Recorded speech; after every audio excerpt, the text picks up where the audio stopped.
अस्सलाम वालेकुम, this is कफील कासिम और आज की हमारी डिस्कशन है वो हाइब्रिड वॉरफेयर पे है। हाइब्रिड वॉरफेयर आपको पता है पाकिस्तान के अंदर क्या पूरी दुनिया के अंदर एक ऐसी जनाब अली ना जंग लड़ने की तकनीक है जिसके बारे में जनाब अली अब पूरी दुनिया परेशान भी है।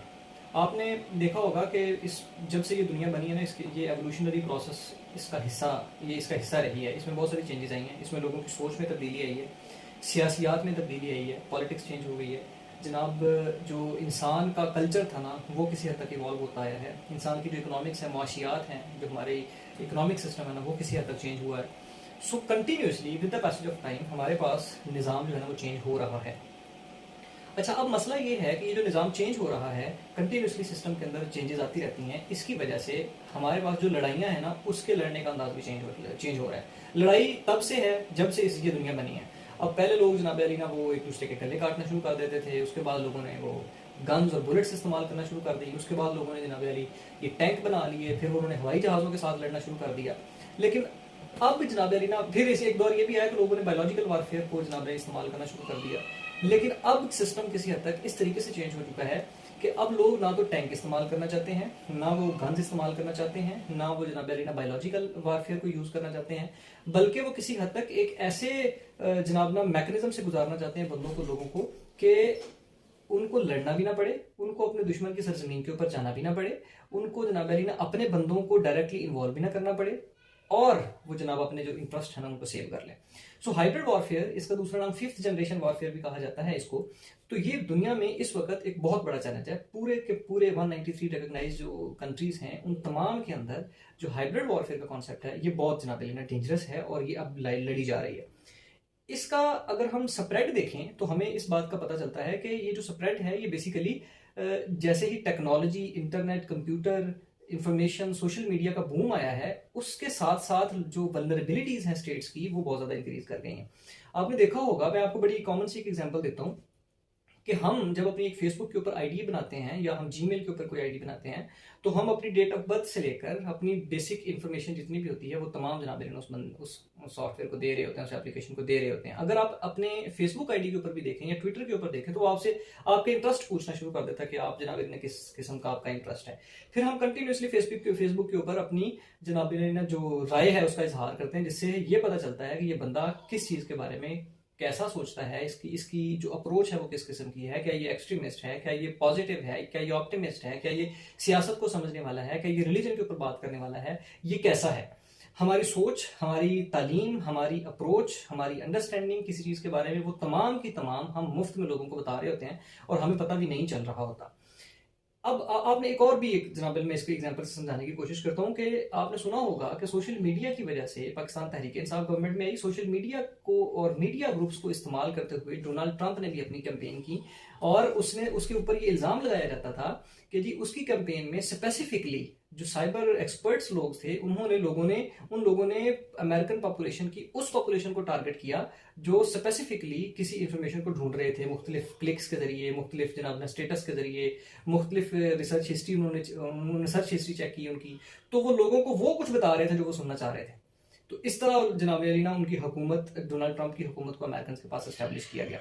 ये एक बहुत बड़ा इशू है कि आप लोगों को उनकी जो गलत बात है, सपोज करें जो गलत बात है उसके ऊपर चल के ही उनकी दुनिया में जनाब रजीम को चेंज कर दें या उन लोगों को वो बताएं जो सुनना चाहते हैं, बेशक वो गलत हो। और इसमें कोई शक नहीं है कि बहुत सारे लोग जो है ना वो समटाइम अपनी अंडरस्टैंडिंग के मुताबिक बहुत गलत सोच रहे होते हैं और अल्टीमेटली अगर कोई बंदा उनको उनकी गलत बात को सपोर्ट कर रहा होगा तो आप ये समझेंगे कि शायद जनाब अली ना वो बंदा बिल्कुल बात ठीक कर रहा है, उसके बारे में सपोर्ट होना शुरू हो जाए। इसकी तीसरी एग्जांपल मैं आज आपको दे देता हूँ। आजकल पाकिस्तान के अंदर सैक जनरल बाजवा के नाम से जनाब ना ट्विटर टॉप ट्रेंड के ऊपर रहा है। तो कौन कर रहा है? मिसाल के तौर पे अगर आप बहुत सारे बंदों को, बहुत सारे पाकिस्तान की यूथ जो पॉपुलेशन है उसको देखेंगे कि क्या आपने ट्विटर के ऊपर सैक जनरल बाजवा का ट्रेंड सेट किया है, तो then you will come to know कि नहीं, उन्होंने किया ही नहीं है। बहुत सारे मतलब ये लाखों के अंदर जनाब ने ट्वीट्स हुए एक दिन के अंदर, लेकिन लाखों बंदों ने इतने ट्वीट्स किए नहीं। तो फिर कौन कर रहा था ये सारी चीज़ें? कौन पाकिस्तान की आवाम और फौज के दरमियान में एक ऐसा दरार पैदा करने की कोशिश कर रहा था जो कि अनबियरेबल हो सकता है पाकिस्तान की सॉवरेनिटी के लिए, इसके डिफेंस सिस्टम के लिए। सो अब आप देखें पाकिस्तान, अगर आप कॉमनली पाकिस्तान की एग्जांपल ही ले लें तो आपको पता चलेगा कि यार पाकिस्तान वल्नरेबल है अपने बॉर्डर्स के जरिए। तो दुश्मन हमारा ये चाहेगा कि यार इसको कहीं ना कहीं जहां से इसका बॉर्डर के अंदर लूप हो रहा है ना वहां से घुस के इनको मारा जाए। पाकिस्तान वल्नरेबल अपनी पॉपुलेशन के जरिए, तो दुश्मन ये चाहता है कि पाकिस्तान की पॉपुलेशन को इस्तेमाल करते हुए हम पाकिस्तान की जो सालमियत है, इसकी जो स्टेबिलिटी है ना, उसको डिस्ट्रक्ट कर दें। तो हमारे पास टेररिस्ट ऑर्गेनाइजेशंस बनाई जाती हैं और वो फुट सोल्जर्स उनको मिल जाते हैं, क्योंकि अनएम्प्लॉयड पॉपुलेशन है। इतनी ज्यादा पॉपुलेशन अनएम्प्लॉयड होने की वजह से उन तमाम लोगों को फुट सोल्जर्स मिल जाते हैं और अल्टीमेटली वो पाकिस्तान के खिलाफ काम करना शुरू कर देते हैं। इसकी बहुत सारी मिसालें आपके पास मिलती हैं कि लोगों ने खुद कुछ बम्बार जो हैं वो इसी तरीके से पैदा किए जाते हैं, क्यों बाहर से फॉरेन फंडिंग से जनाब अली ना उनको ये कहा जाता है कि हम आपकी फैमिली को थ्रू आउट लाइफ सपोर्ट करेंगे ना, आपका काम ये कहा ये कि आपका काम ये है कि आपने इस तरह का एक बम धमाका करके पाकिस्तान के अंदर पीस की सिचुएशन को खराब कर देना। ये दो तीन बातें। अब इसके लिहाज से पाकिस्तान की तीसरी वल्नरेबिलिटी ये है कि पाकिस्तान इकोनॉमिकली वीक है। तो दुश्मन हमेशा ये चाहता है कि पाकिस्तान को दुनिया में इकोनॉमिकली हर्ट किया जाए और वो हमारे ऊपर FATF की पाबंदी लगाने की कोशिश करता है, वो हमारे ताल्लुकात के अंदर बिगाड़ पैदा करने की कोशिश करता है ताकि हमारी ट्रेड दूसरे ममालिक के साथ ना हो सके। वो हमारी चीज़ों को कंपटीशन के अंदर ला के हमसे कम्पीट करता है और अल्टीमेटली हर्ट करने की कोशिश करता है। वो पाकिस्तान की लोकल इंडस्ट्री को जनाब अली ना खराब करने की कोशिश करता है। वो पाकिस्तान के अंदर जो इकोनॉमिक क्राइसिस है उसको बढ़ाने की कोशिश करता है और अल्टीमेटली आप रिजल्ट ये देखते हैं कि जो स्टेट है ना वो वीक होती जाती है। अब आपको गन्स की जरूरत नहीं है, अब आपके पास फुट सोल्जर्स मौजूद हैं, उनको इस्तेमाल करें और अल्टीमेटली आप किसी मुल्क के अंदर अपने इंटरेस्ट को सेव कर सकते हैं। अब आप उस लोगों के जो इदारे हैं उनके अंदर आपस में चपकलिश पैदा कर दें ताकि उनका आपस में ट्रस्ट टूट जाए, वो अंदर से टूटना शुरू कर देंगे तो आप उनके अपने इंटरेस्ट सेव कर सकते हैं। आप उनकी इकोनॉमी को वीक कर दें तो अल्टीमेटली रिजल्ट ये निकलेगा कि आप जनाब अरीना उस मुल्क की धज्जियां उड़ा के रख देंगे। चौथी बात आप कल्चर की ले लें, मतलब कल्चर हर एक कंट्री का, हर एक स्टेट का, इलाके का, शहर का, कबीले का अलग होता है और अगर वो ब्लेंड हो जाए then it would be so much dangerous for the survival of that particular society. So cultural blend आ जाता है। उस कल्चरल ब्लेंड जिसमें आप बॉलीवुड की मूवीज देख लें पाकिस्तान के अंदर कितनी जनाब अली ना वो मकबूल होती हैं और उससे वो अपना जो मैसेज है ना वो स्प्रेड कर रहे होते हैं मुख्तलिफ तरीकों से पाकिस्तान की पॉपुलेशन को। कहा जाता है कि पाकिस्तान के लोग जो हैं वो बॉलीवुड की जितनी मूवीज देखते हैं शायद जनाब अली ना वो अपनी मूवीज इतनी नहीं देखते जितनी बॉलीवुड की देखते हैं। अल्टीमेटली उनके पास बॉलीवुड के लोगों का मैसेज पहुंच चुका होता है कि इस किस्म की चीज़ें, त्यौहार होते हैं या पाकिस्तान जो है ना वो इस किस्म का स्टेट है, ये सारी चीज़ें जनाब अली ना मरूज खतर। अब आपके पास 4 पॉइंट आ गए। सो कहने की बात ये हाइब्रिड वॉरफेयर ही है कि लड़ना तो आपने है ही। इंडिया S-400 खरीदे या वो F-16 का काउंटर मैयर करे या वो जनाब अली ने अपनी आर्मी, नेवी और एयरफोर्स को स्ट्रॉन्ग करे या वो हमारे इलाकों के अंदर अपने कलभूषण को भेजे या वो हमारे इलाकों में अपना वो जो द टी वॉज फैंटास्टिक इस किस्म के पायलट्स को भेजे, हर्ट करने की कोशिश करे, मगर वो इसके साथ साथ हमारे मुल्क के अंदर रिलीजियस एक्सट्रीमिज्म को बढ़ाएगा, वो सेक्शंस को बढ़ा देगा, वो सेक्टेरियनिस्ट अप्रोचेस को हवा देने की कोशिश कर सकता है, वो आपके इदारों के खिलाफ आपको भड़का सकता है। वो इस किस्म का ट्रेंड जनाब इन लोगों के, मसलन इंटरनेट जो है ना वो एक ऐसी चीज़ है जिसके अंदर आपका कंट्रोल नहीं है और आपको इन्फॉर्मेशन जस्ट क्लिक अवे है। इतनी इन्फॉर्मेशन में से असल इन्फॉर्मेशन क्या है इसको एक्सट्रैक्ट आउट करना बहुत ज़्यादा मुश्किल है। इसीलिए मिस इन्फॉर्मेशन और इन्फॉर्मेशन एक दूसरे के साथ जब मिक्स हो जाती हैं तो कंसंट्रेशन ऑफ मिस इन्फॉर्मेशन ज्यादा होने की वजह से आपके पास जो असल इन्फॉर्मेशन वो आ ही नहीं सकती और अल्टीमेटली आपका दिमाग, आपकी जो सोच है ना वो बदल जाती है। सो हाइब्रिड वॉरफेयर एक बहुत डेंजरस चीज़ है। मतलब ये इस वक्त दुनिया का, अब आपको ना तो कोई ऐसा वायरस बनाने की जरूरत है कि आप वायरस बनाएं और अपने पैंडेमिक फैला दें पूरी दुनिया के अंदर। नो, अगर आपने अपने इंटरेस्ट को सेव करना है आप जनाब अगले मुल्क के अंदर देखें उसके लूप होल्स कहाँ हैं और अल्टीमेटली अपना पैसा इन्वेस्ट करें और जनाब अली ना जाएं। जैसे वो इंडिया का एक जर्नैल भी था ना, वो ये कह रहा था कि भाई पाकिस्तान के लोग तो इजीली बिकने के लिए जनाब ना वो रेडी हैं, आप अपना पैसा इस्तेमाल करें। जैसे वो राहुल गांधी ने एक ट्वीट भी किया था,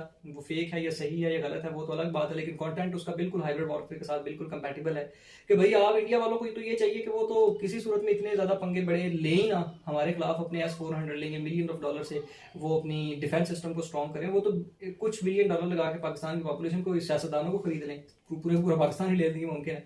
सो इस किस्म की स्टेटमेंट्स नो डाउट हम उसको काउंटर करते हैं। हमारी जो इंटेलिजेंस सर्विसेज हैं वो भी, हमारी जो आर्म फोर्सेज हैं वो भी, हमारे जो सिविलियन लोग हैं वो भी, या जो एक्टिविस्ट हैं वो भी अपने तौर पे पाकिस्तान की सालमियत को डिफेंड करने की कोशिश करते हैं। मगर हाइब्रिड वॉरफेयर एक बहुत डेंजरस चीज़ है और अल्टीमेटली ये पाकिस्तान के लिए बहुत बड़ा थ्रेट है, बहुत बड़ा थ्रेट है।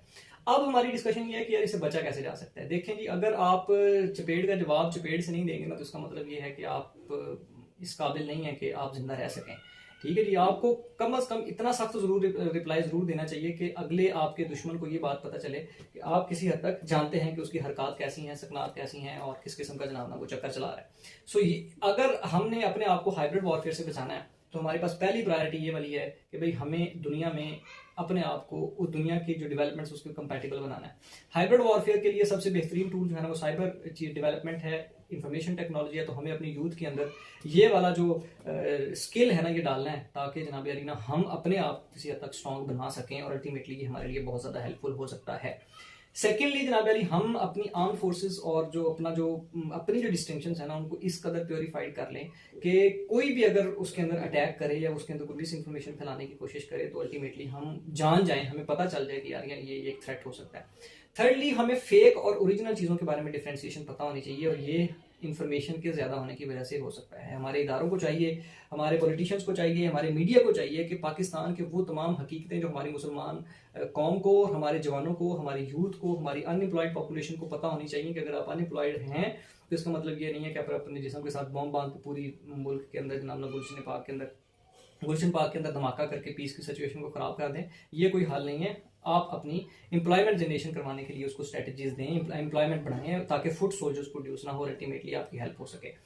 थर्डली जनाब अली, हमें हर लिहाज से, ये तो है अपने कल्चर को स्ट्रॉन्ग कर ले, अपनी इकोनॉमी को, थर्ड वन अपनी इकोनॉमी को। जनाब आपको पता है कि आपकी इकोनॉमी वीक है और उसकी वजह से लोग भूख से मर रहे हैं, और जो भूख से मर रहा होता है वो तो ये सोचता है कि मैंने तो मार ही जाना है, सो मैं एक धमाका करके मर जाऊंगा तो चलो मेरे घर वालों को पीछे से कोई 5-10 लाख मिलेगा, that would be the enough thing, चलो मैं उनको जिंदा रहेगा तो नहीं दे पा रहा, सो वो ये प्रेफर कर लेता है भाई कि ठीक है मरो, खैर क्योंकि मरना तो ऑलरेडी उसने है ही है। सो मसला ये है कि हमें अपनी इकोनॉमी को किसी हद तक इतना स्ट्रॉन्ग कर लेना चाहिए कि फूड सोल्जर्स पैदा ही ना हो, और जो डिस्ट्रैक्टेड कंटेंट हमें पढ़ाया जाता है, बताया जाता है, मिलता है, वो हमारे पास सिस्टम के अंदर मौजूद ना हो, अगर हो भी तो उसका काउंटर आर्गूमेंट भी हो ताकि हमारी पॉपुलेशन समझ सके इस बात को।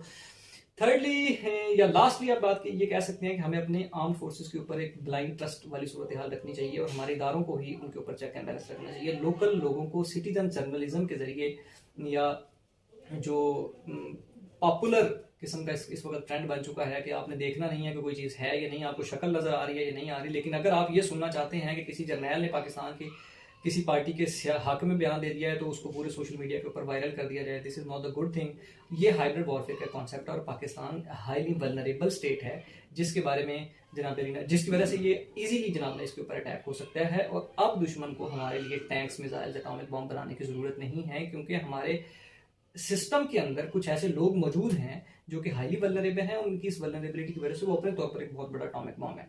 ठीक है जी, तो मेरा ख्याल है आपको हाइब्रिड वॉर का कॉन्सेप्ट जरूर समझ आ गया होगा। हाइब्रिड वॉर मिक्सचर है जनाब ना हार्ड वॉर का भी, जिसमें आप टैंक्स, गन, ये सारी चीज़ें लेंगे, मगर ये इतनी ज़्यादा इंपॉर्टेंट नहीं है क्योंकि अब आपके पास इंफॉर्मेशन टूल मौजूद है, इंटरनेट मौजूद है, आपके पास जवान हो या ना हो, लेकिन आप अपने बंदों को सोच ही बदल सकते हैं। And this is the one of the dangerous thing and very dangerous type of the war in the 21st century। Thank you so much. अल्लाह हाफिज़।